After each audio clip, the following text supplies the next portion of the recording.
अस्सलामुअलैकुम रहमतुल्लाहि वबरकातुहू। Usman history technology and travelling में आप सब व्यूअर्स को खुश आमदीद है, वेलकम है।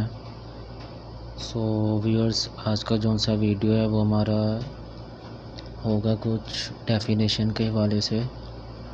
जो भी स्टूडेंट्स 9th-10th हत्ता के ग्रेजुएशन तक जो से हैं वो इस वीडियो से फ़ायदा उठा देते हैं। बिल्कुल सिंपल से क्वेश्चन है जो मतलब कि 10th से लेकर ग्रेजुएशन तक इंसान के चलते ही रहते हैं, और सिंपल सा बिल्कुल लिखने का मकसद ये है कि आप आसानी से पेपर में लिख सकें, अपने कॉन्सेप्ट्स क्लियर कर सकें, किसी किस्म की परेशानी ना हो।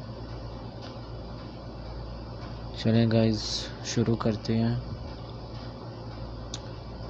अच्छा गाइस, जो भाई पाकिस्तान से देख रहे हैं वो तो उर्दू समझ जाएंगे, बाकी जो इंडियन या बांग्लादेशी भाई देख रहे हैं वीडियो, उसका ये होगा कि लिखा तो उर्दू में है लेकिन वो मैं बोलूँगा हिंदी, वो समझते हैं, वो उसे अपनी ज़बान में कन्वर्ट कर सकते हैं ताकि कॉन्सेप्ट समझ में आसानी हो। और सिंपल सी डेफिनेशन है जिनका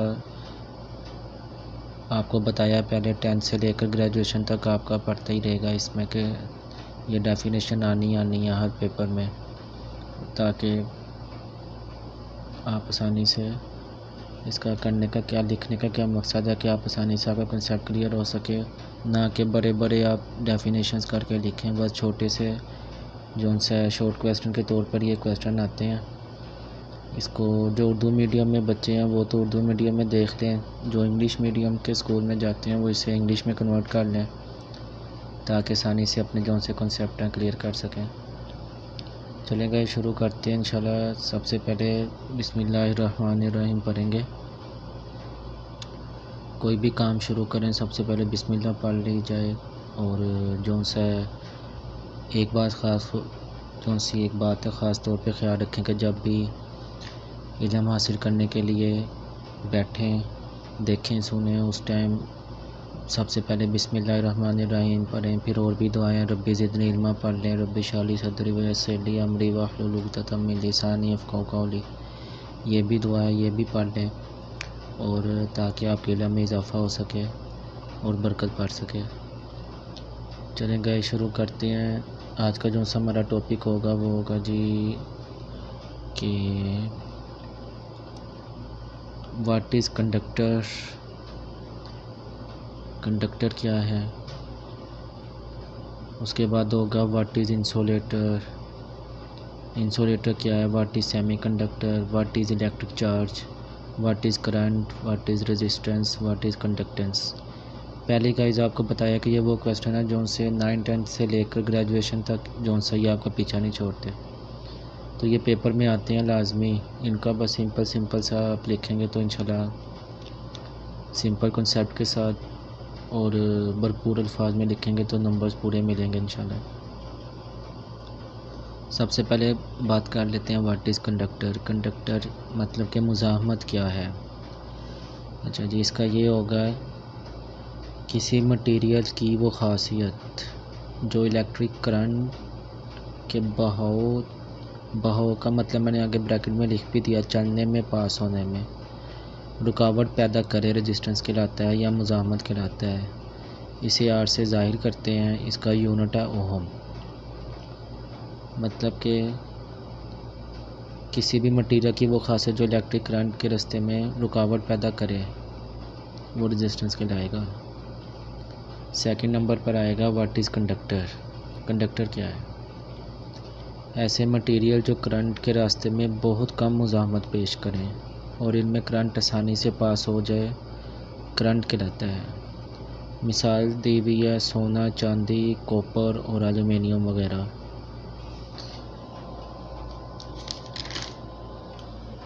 उसके बाद गाइस आ जाएगा व्हाट इज़ इंसुलेटर। इंसुलेटर क्या है। ऐसे मटेरियल जो करंट के रास्ते में बहुत ज़्यादा मुज़ाहमत पेश करें और इनमें करंट आसानी से ना गुज़र सके, इंसुलेटर कहलाते हैं। मिसाल क्या, रबर, लकड़ी, कागज़ और ग्लास वगैरह। उसके बाद आ जाएगा व्हाट इज़ सेमी कंडक्टर। ऐसे मटेरियल्स जिनमें कंडक्टर और इंसुलेटर दोनों की खसूसियात हों सेमीकंडक्टर कहलाते हैं। सेमीकंडक्टर गाइस जो से होते हैं हमारे पास खालिस हालत में हमारे किसी काम नहीं आते, इसलिए इनमें बाज़ मटेरियल मिलाकर इनकी खसूसियात तब्दील कर दी जाती हैं, मिसाल के तौर पर सिलिकॉन और जर्मेनियम वगैरह। उसके बाद गाइस आएगा, गाइस ये सारे इंपॉर्टेंट डेफिनेशंस हैं जो आपको हर दौर में मतलब कि 9 से लेकर ग्रेजुएशन तक लाजमी काम इनका रहता ही रहता है, ये क्वेश्चंस आते हैं इसको। अच्छा चलें वीडियो की तरफ बढ़ते हैं। इसके बाद what is electric charge, electric charge क्या है?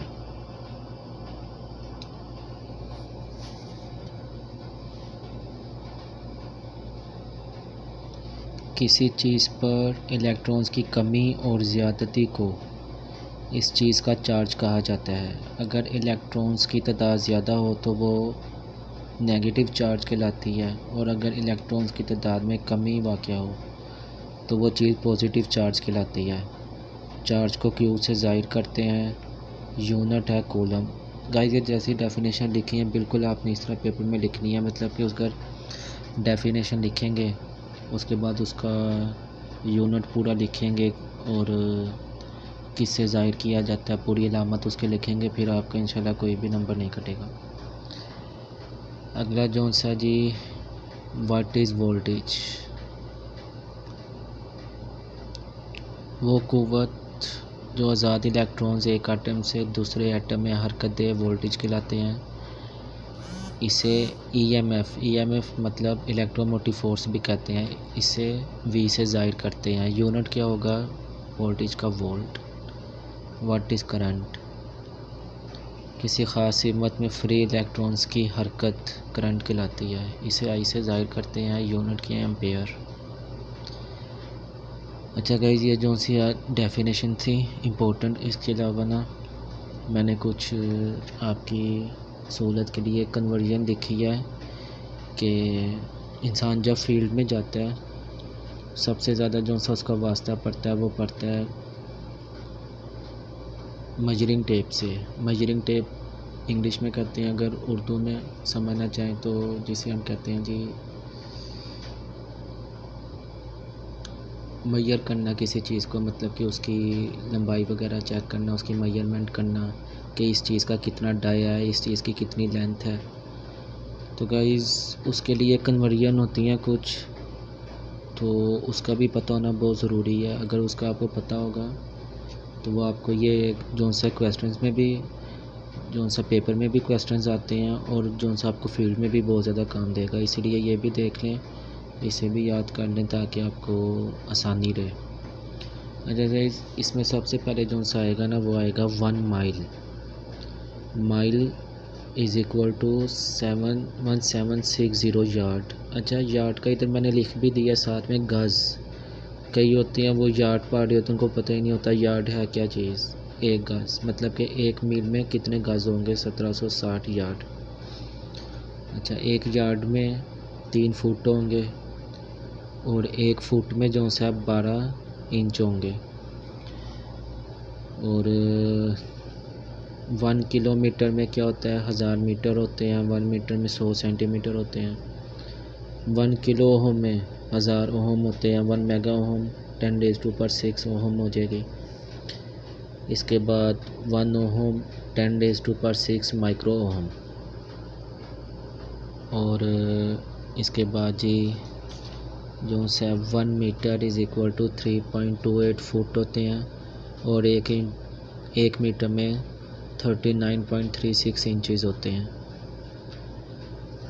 ये भी गाइस आपकी सहूलत के लिए बनाया ताकि आप कैलकुलेशन वगैरह करना चाहें, और ख़ास तौर पे इलेक्ट्रिकल के जो स्टूडेंट्स हैं उनके लिए ये बहुत ज़्यादा कैलकुलेशन काम आएगी। इजीली वो न्यूमेरिकल्स कर सकते हैं। फील्ड में कोई अगर आप काम कर रहे हैं उसके लिए भी कैलकुलेशन इंपॉर्टेंट है, पता होना चाहिए कि 1 माइल में क्या होता है, 1 मीटर में क्या होता है। कोई आपको क्लाइंट कह देता है इसकी मुझे मीटर में चाहिए मेजरमेंट पैमाइश चाहिए, कोई कहता है मुझे इंचज़ में चाहिए, कोई कहता है मुझे फुट में चाहिए, तो ये सारी चीज़ें आपको पता होना चाहिए।